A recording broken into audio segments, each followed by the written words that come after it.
I don't even know what to say.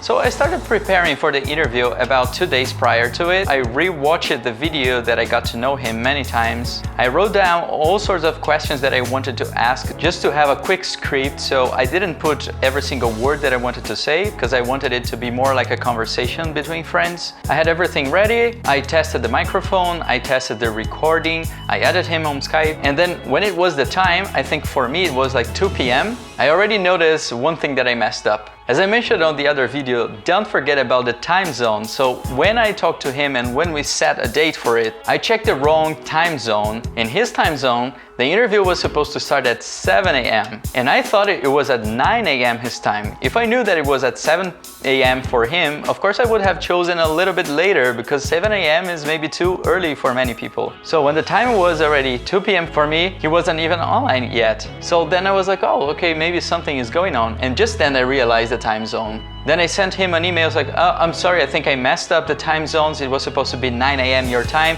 and it's completely fine. I'll wait here for 2 hours, so please just let me know once you're online. But then he showed up actually, and he said, no, it's fine, you know, I knew it was at 7 a.m., it's fine for me. I was like, oh, okay, so let's start with the interview. So I called him on Skype, and we had a small chat before, like 5 minutes or so, not more than that. Then I asked him to test the audio. I pressed record just for testing. I listened to it, everything was okay. I had Audacity, the software Audacity, recording it, and also Skype recording it, just to have a backup. And I was really nervous. I started to get nervous about 5 minutes before the interview. I started to really, I'm not kidding, I was shaking and I was cold sweating. My mouth was getting dry, like all the symptoms of severe anxiety. And one thing that you have to keep in mind is that you can always edit everything afterwards.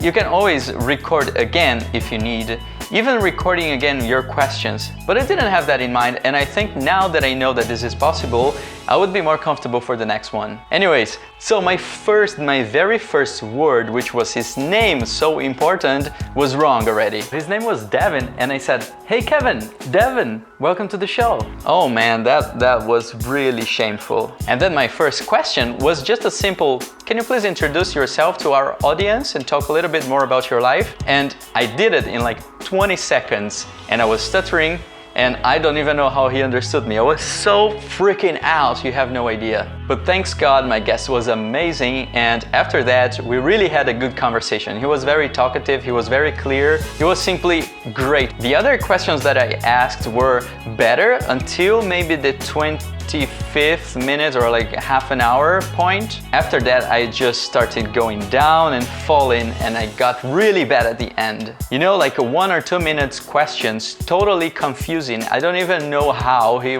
was able to understand and answer them correctly. Oh man.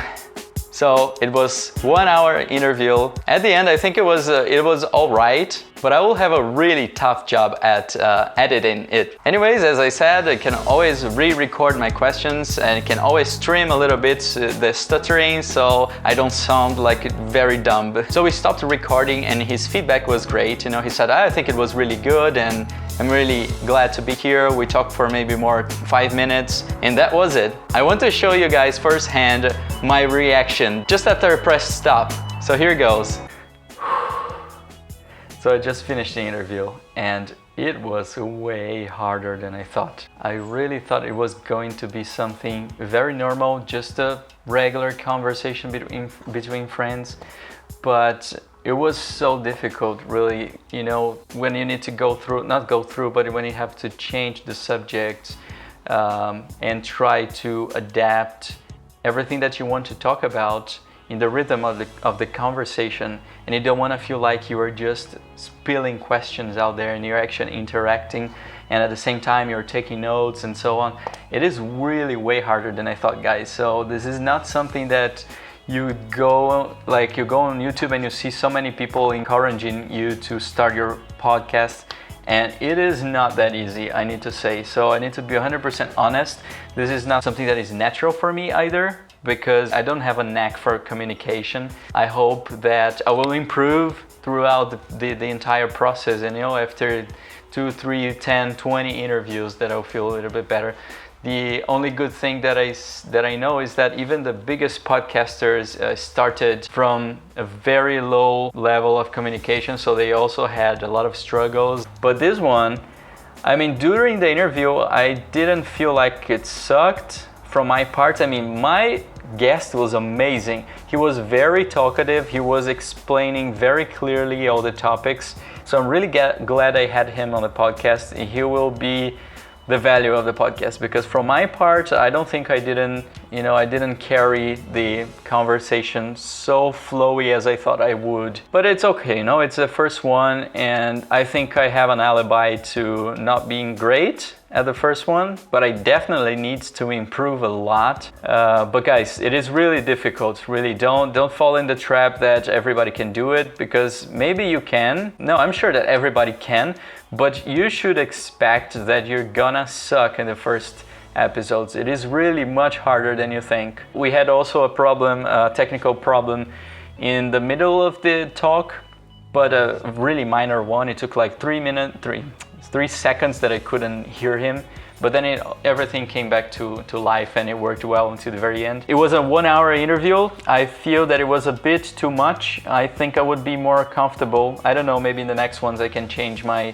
perception, but I think 1 hour is going to be a little bit too long. So I'm thinking on 40 minutes or 30 minutes. But yeah, it's been a great experience, and hopefully in the future I'll keep with it and I will improve, and my podcast will be listened for far more people. But guys, as I said, at the end, you can always edit it again. You can trim whatever it's super weird, and you should be good to go. You should not be afraid, you should not be severe anxious as I was. Hopefully for the next one, I won't be that much. But anyways, it was a great experience. I hope the episode will be amazing, and I hope you guys to listen to it once it's done. Thank you very much for watching. Give the thumbs up if you liked, subscribe to my channel, and I'll see you on the next one. Goodbye.